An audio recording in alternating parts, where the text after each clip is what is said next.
China's labor law clearly states, if a company fails to pay an employee's social insurance, the employee can terminate their contract and claim severance. But in practice, what if the employee themselves requested not to participate in social insurance, then change their mind and demand the compensation later on? Is the company still liable in this scenario? For years, courts in different regions had conflicting answers. Beijing adopted a strict approach. Even if the employee had asked for no social insurance, they could later claim severance if the employer failed to pay. The rationale is that social insurance is a mandatory public obligation, so any agreement to waive this is invalid. This protects employees, recognizing that voluntary waiver often isn't truly voluntary, and ensures that companies can't use loopholes to dodge their duty.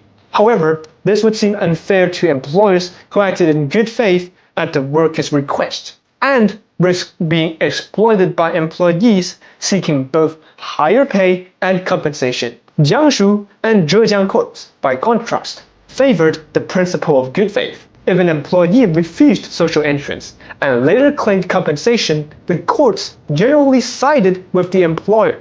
They argued that no one should profit from their own dishonesty. But this approach risked weakening social insurance's mandatory nature and made it harder for employees to defend their rights. So Guangdong found a middle ground. If an employee changes their mind and requests social insurance, the company must be given a reasonable chance to make things right. Only if the company refuses can the employee claim severance. So this balances legal obligations and fairness. But recently, a new Supreme Court interpretation unified these rules nationwide.